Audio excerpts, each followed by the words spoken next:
Hello viewers, you're welcome to my YouTube video today. I'll be solving the eighth question in the West African Examination Council 2023 past question. The subject is mathematics. I'll read out the question. Copy and complete the table of values. That is the A part of question 8. Copy and complete the table of values of y equals 2x squared minus x minus 4 for minus 3 less than or equal to x less than or equal to 3. And the table was given with the first value of x being minus 3, the next minus 2, the next minus 1, 0, 1, 2, and 3. But the values of y are not, the values given to us for y, they are not complete. I only have 2 values, so I'm expected to fill up the remaining 5 empty spaces. Okay, using a scale of 2 centimeters to 1 unit on the x-axis and 2 centimeters to 2 units on the y-axis, draw the graph of y equals 2x squared minus x minus 4 for minus 3 less than or equal to x less than or equal to 3. Now 8ci, use the graph to find the roots of the equation 2x squared minus x minus 4. And then 8cii, use the graph to find the values of x for which y increases as x increases. And then to 8cii, use the graph to find the minimum point of y. Now to the first part of the question, I need to copy and complete this table. So first, I'll write out my equation, y equals 2x squared minus x minus 4, and then the incomplete table. So to fill up this table, I will use this equation. So I have y equals 2. Wherever I see x, I'll substitute it with the value of x here, minus 2. So I'll have times bracket minus 2 squared minus bracket minus 2 minus 4. So if you resolve this, it should be equal to 6. So when x is minus 2, y equals 6. So I'll write 6 here. Remaining 4 values. Then for the next one, I will replace x with minus 1. So I'll have 2 times minus 1 squared minus 1 minus 4. So if I solve this, it should be equal to minus 1. So I'll replace the value of y. When x is minus 1, y is minus 1. Next is when x is equal to 1. So I have 2 times 1 squared minus 1 minus 4. So if I solve it, it should be equal to minus 3. If you solve this, it should be equal to minus 3. So when x is 1, y is minus 3. Next, when x is 2, so I have y equals 2 times 2 squared minus 2 minus 4. So if I resolve the expression, it should be equal to 2. So y equals 2. When x is 2, y is equal to 2. Finally, when x is 3, I have 2 times 3 squared minus 3 minus 4. And the solution to this is equal to 11. Okay? So 11. So when x is 3, y is 11. I'm done with the first part of the question. I'll move to the next part. In the next part, I'm expected to draw the graph, the quadratic graph. Before I draw the quadratic graph, I need to explain something to you. The nature of the quadratic graph is determined by the coefficient of the variable with the highest power, which is x squared in this case. If the coefficient of x squared is greater than 0, the curve will be a valley. It will be like a U. But if the coefficient of x squared is less than 0, the curve will be a mountain. So looking at our question, we expect to have a curve that is like a U. Okay? The table has been filled. We filled the table in the previous slide, so I've gotten all the 5 values. The next thing to do is just to locate my x-axis and my y-axis. Okay, so I will locate my x-axis here,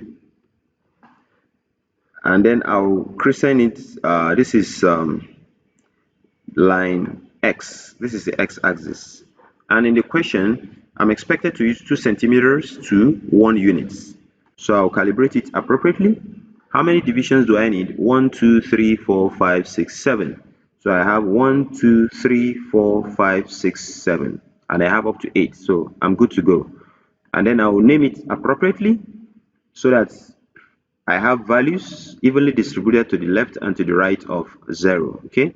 I have 3 values to the left, as you can see from the table, and 3 values to the right, but here I have up to 4 because my graph is spacious enough. Okay, so you have to choose values in ways that all your points will lie within the graph sheet.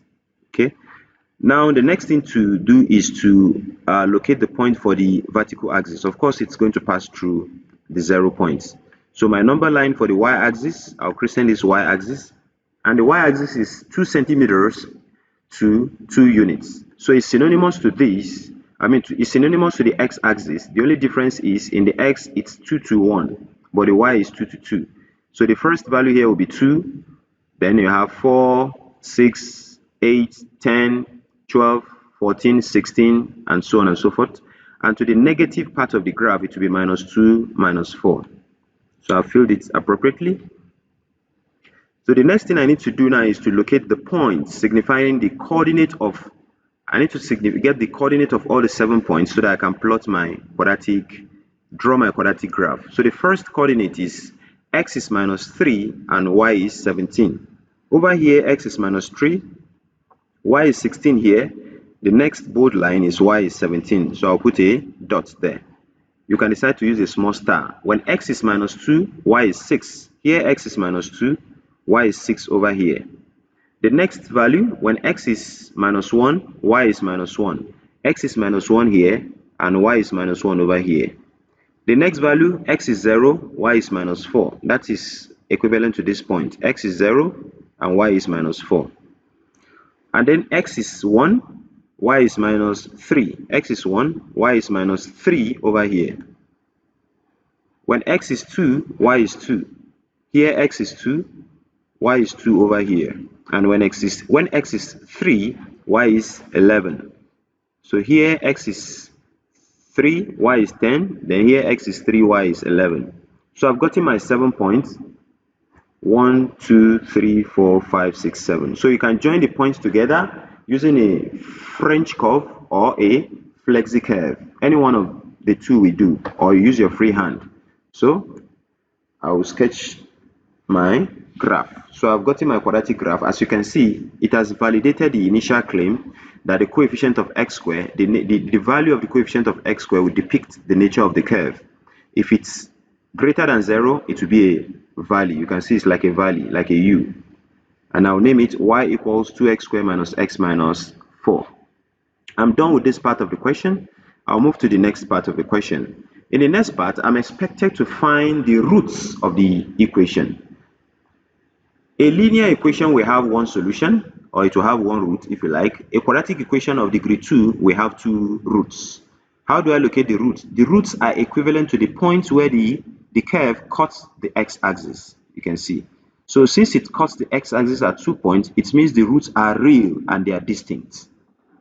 Obviously, the value here isn't same as the value I have over here, right? So I will use one arrow to show you. You can see the red arrow showing you a point between 1 and 2. So let me magnify the points. You can see this very point. So here is 1, here is 1.5, 1.6, 1.7. So the first value, x equals 1.7. So the first root is x equals 1.7. To the next root, I will use a red line to indicate that point. I will equally maximize it. You can see it here.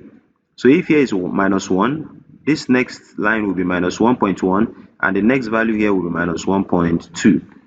Hence, x equals -1.2.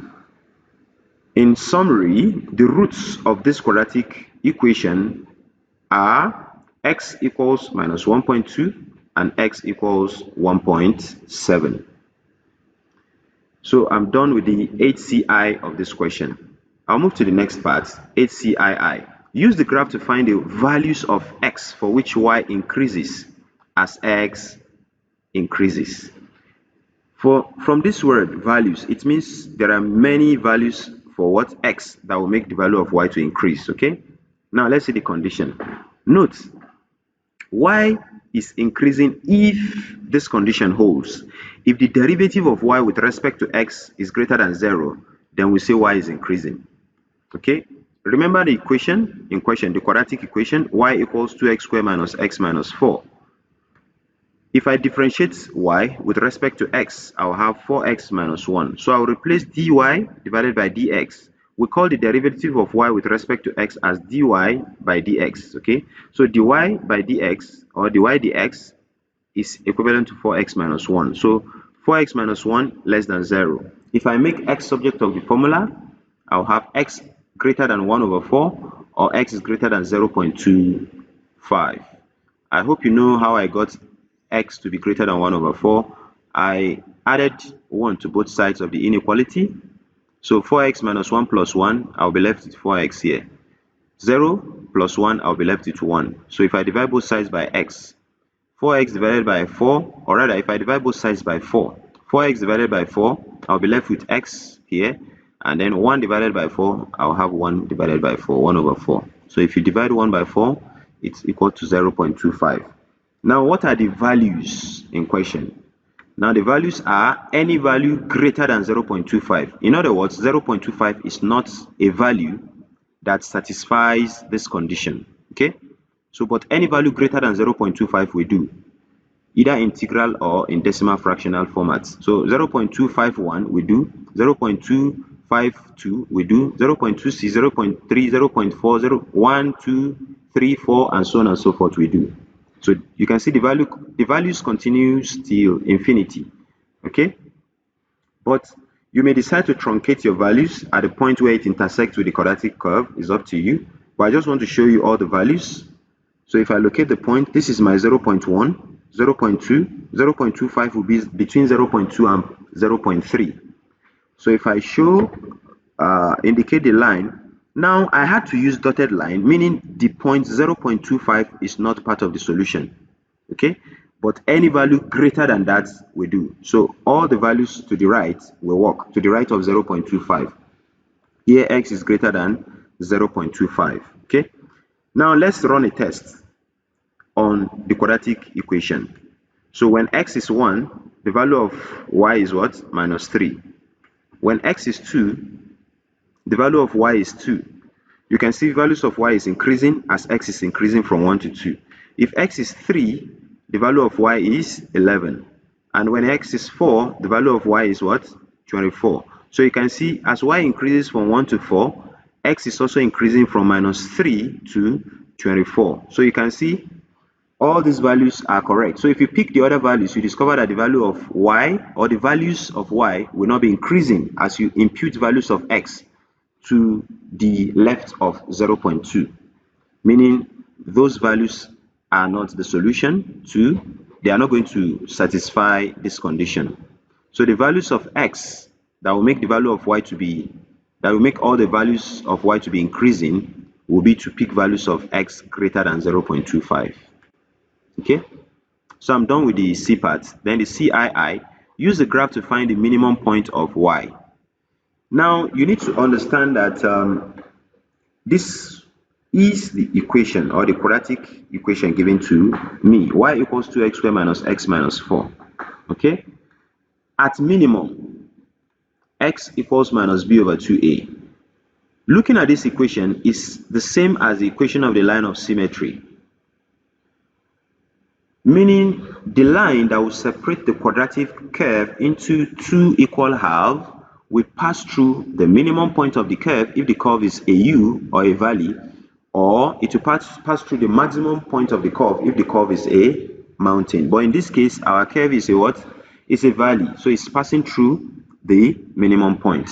So if we're able to get the value of x, it will be equivalent to the minimum point, and then if we substitute the value of x into the value into x in equation in y, then we'll get the value of y. Okay, so let's see what happens analytically. What is a? A signifies the coefficient of x squared, and the coefficient of x squared is 2. That's why I have 2 over here. And b signifies the coefficient of x, and the coefficient of x here is minus 1. So minus times minus is plus, meaning x equals 1 over 4, which is same as 0.25. Now with what I have, I can get the equivalent, the value of y when x is 0.25. So I'll substitute it into this quadratic equation. Y equals to brackets 1 over 4 square minus 1 over 4 minus 4. So if you resolve this, the answer will reduce to minus 4.125. But because I may not be able to locate this on the graph, I'll keep it simple by saying y is approximately equal to minus 4.1, because the second number after the decimal is less than 5, so you round it down. It becomes 0, 5 2 will be 0, so I'll be left with minus 4.1. Okay? Now it's easier for me to locate this on the Cartesian plane. If I locate this point, you see it as this dotted red point. Okay, if I magnify it, I have it as this. This is my 0.1, 0.2, 0.25, which signifies the value of x, and then the value of y, minus 4.1. This is my minus 4.1. This is minus 4, minus 4.1. Okay, hence at minimum, x minimum is 0.25 and y minimum is minus 4.1. If you want to write it as ordered pair or ordered pair, it will be 0.25 comma minus 4.1, and then you enclose it in a bracket. That is the value of the coordinate of the minimum point on the quadratic curve. But here we're just asked to find the point y, so we're interested in y min, the minimum value of y, which is minus 4.1. And that's the end of the solution to question 8. I do hope you got every bit of it and it's clear to you. If you have any question, kindly drop it at the comment section. And if you've not subscribed to my channel, the name is Victor in STEM. Kindly hit the subscribe button and I will appreciate that. See you some other time. Bye bye.